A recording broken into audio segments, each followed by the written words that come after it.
গৌৰৱ গগৈক অসমৰ মুখ্যমন্ত্ৰী হিচাপে বিচাৰোঁ আমি গৌৰৱী অসমীয়াই। যোৱাকালি সত্যটোক উপস্থাপন কৰি নাগপুৰীয়াত যি টকা খৰকা কৰিলে সেয়া কিন্তু প্ৰতিজন অৰাজনৈতিক ব্যক্তিয়ে গৌৰৱ অনুভৱ কৰিছে। বন্ধুসকল, আপোনালোকে চাই আছে চাইদুল অসম আৰু আজি মই আপোনালোকক এনেকুৱা এটা বিষয় যিটো বিষয় খুবেই চৰ্চিত হৈ পৰিছে সামাজিক মাধ্যমত, সেই বিষয়ে অলপ আলোচনা কৰিম আৰু অসমৰ মুখ্যমন্ত্ৰী ডক্টৰ হিমন্ত বিশ্ব শৰ্মাই এই বিষয়ত কি প্ৰতিক্ৰিয়া প্ৰকাশ কৰিছে সেই বিষয়ে তুলি ধৰিম। লগতে ইয়াৰ প্ৰতিক্ৰিয়া হিচাপে মানুহে কি কমেণ্ট কৰিছে বা মানুহে নিজৰ কি প্ৰতিক্ৰিয়া প্ৰকাশ কৰিছে সেইটো বিষয়ে মই আপোনালোকক এইটো ভিডিঅ'ৰ জৰিয়তে তুলি ধৰিবলৈ চেষ্টা কৰিম। আমি সকলোৱে জানো যে পেহেলগাম কাণ্ডক লৈ সংসদত সৰব হৈছিল অসমৰ যোৰহাটৰ সাংসদ গৌৰৱ গগৈ ডাঙৰীয়া, আৰু গৌৰৱ গগৈ ডাঙৰীয়াৰ সেই যি সংসদত দিয়া বক্তব্য সেইটো সামাজিক মাধ্যমত খুবেই ভাইৰেল হৈ পৰিছে তথা ভাৰতৰ লগতে গোটেই বিশ্বজুৰি এই বক্তব্যই খুবেই চৰ্চা লাভ কৰিছে। গতিকে এই বক্তব্যৰ পাছত পাকিস্তানতো এই বিষয়ে খুবেই চৰ্চা হৈছে আৰু সেই সন্দৰ্ভত অসমৰ মুখ্যমন্ত্ৰী ডক্টৰ হিমন্ত বিশ্ব শৰ্মাই এটা ফেচবুক পোষ্ট কৰিছে। প্ৰথমতে আপোনালোকক সেই পোষ্টটো পঢ়ি শুনাব বিচাৰিছোঁ আৰু তাৰ পাছত মানুহে ইয়াৰ কি প্ৰতিক্ৰিয়া প্ৰকাশ কৰিছে কমেণ্টত সেইখিনিও আপোনালোকক জনাবলৈ চেষ্টা কৰিম। তো ডক্টৰ হিমন্ত বিশ্ব শৰ্মাই লিখিছে, যোৰহাটৰ আমাৰ সাংসদজনে কালি সংসদত দিয়া ভাষণে সন্দেহিতভাৱে প্ৰমাণ কৰি দিলে যে তেওঁৰ পাকিস্তানলৈ গোপন ভ্ৰমণ আৰু পাকিস্তানী প্ৰতিষ্ঠানৰ সৈতে ঘনিষ্ঠ সম্পৰ্কই বহু কথা স্পষ্ট কৰি তুলিছে। তেওঁৰ পত্নী আৰু 2 সন্তান বিদেশী নাগৰিকত্ব থকা হেতুকে তেওঁ যিকোনো সময়তে ভাৰত এৰি যাব পাৰে। তেওঁৰ এই ধৰণৰ কাৰ্যই আমাৰ অসমক বদনামী কৰিলে, লগতে ভাৰতবৰ্ষৰ গৌৰৱপূৰ্ণ ঐতিহ্য তথা কোটি কোটি ভাৰতীয়ক তেওঁ বিশ্বাসঘাতকতা কৰিলে। লগতে মুখ্যমন্ত্ৰীয়ে কেইটামান পাকিস্তানী ভিডিঅ' ক্লিপছ লগাই দিছে আৰু সামাজিক মাধ্যমত এনেদৰে পোষ্ট কৰিছে।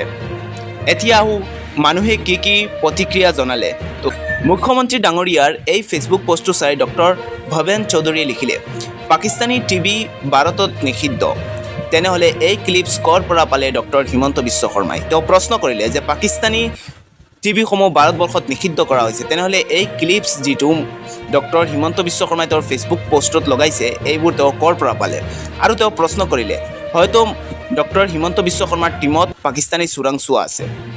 ঠিক একেই প্ৰশ্ন মুখ্যমন্ত্ৰীৰ ফেচবুক পোষ্টৰ তলতে এজন ব্যক্তিয়ে লিখিলে। ব্যক্তিজনৰ নাম হ'ল পদম আচাৰ্য আৰু ব্যক্তিজনে প্ৰশ্ন কৰিলে মুখ্যমন্ত্ৰীক, পাকিস্তানৰ টিভিত কি বাতৰি বজাইছে পাকিস্তানী চেনেল চোৱা সকলেহে জানে, আমি নাজানো কাৰণ আমি নাচাওঁ।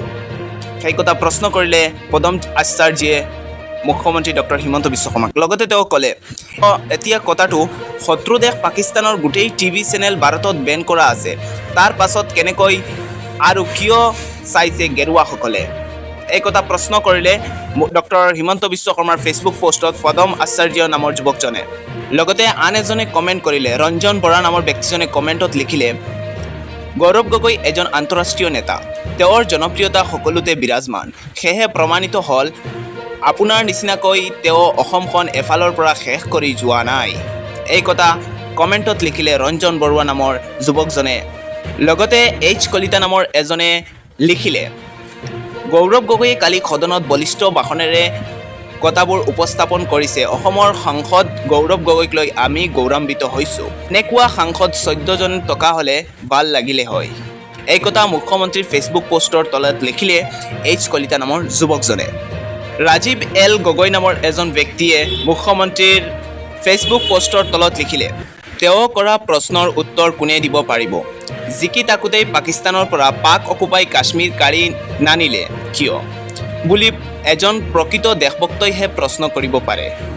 ইফালে মুখ্যমন্ত্ৰীৰ পোষ্টৰ তলত আকৌ মানৱ নীৰৱ নামৰ এজন যুৱকে লিখিলে, গৌৰৱ গগৈক অসমৰ মুখ্যমন্ত্ৰী হিচাপে বিচাৰোঁ আমি গৌৰৱী অসমীয়াই।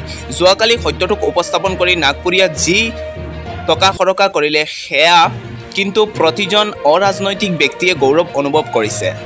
ইফালে বিপুল শৰ্মা নামৰ ব্যক্তিজনে প্ৰশ্ন কৰিলে মুখ্যমন্ত্ৰী হিমন্ত বিশ্ব শৰ্মাক। তেওঁ মুখ্যমন্ত্ৰীজনক কমেণ্ট বক্সত প্ৰশ্ন কৰি জনালে যে ভাৰতৰ সংসদৰ ভিতৰৰ ভিডিঅ' পাকিস্তানক কোনে দিলে?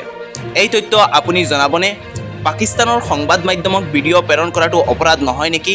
আগতে সংসদৰ ভিতৰৰ ভিডিঅ' কোনে পাকিস্তানৰ সংবাদ মাধ্যমক দিলে এই কথা জনাওক। এনেকৈ মুখ্যমন্ত্ৰীক প্ৰশ্ন কৰিলে বিপুল শৰ্মা নামৰ যুৱকজনে। এনেদৰে বিভিন্নজনে বিভিন্ন ধৰণৰ প্ৰতিক্ৰিয়া প্ৰকাশ কৰিলে কমেণ্ট বক্সত।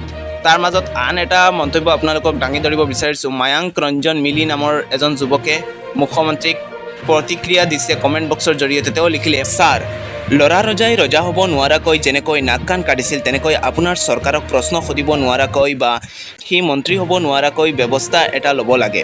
মোদীক প্ৰশ্ন কৰা মানেই ৰাষ্ট্ৰক অপমান কৰা আৰু ডক্টৰ হিমন্ত বিশ্ব শৰ্মাক সমালোচনা কৰা মানেই অসমীয়াক অপমান কৰা বুলি তেনেকুৱা আইন এটা আনক ছাৰ। জয় আই মামা। এয়া আছিল কেইটামান মন্তব্য ডক্টৰ হিমন্ত বিশ্ব শৰ্মাৰ ফেচবুক পষ্টটোত। আৰু মন্তব্য আছে, যিহেতু ভিডিঅ'টো বেছি দীঘল হৈ যাব সেইকাৰণে আমি ইয়াতেই আজিৰ ভিডিঅ'টো সমাপ্ত কৰিব বিচাৰিছোঁ। যদি ভিডিঅ'টো ভাল লাগে তেনেহ'লে এটাকৈ লাইক আৰু কমেণ্ট কৰিব আৰু আমাৰ চেনেলটো নতুন হ'লে ছাবস্ক্ৰাইব কৰিবলৈ নাপাহৰিব। ধন্যবাদ।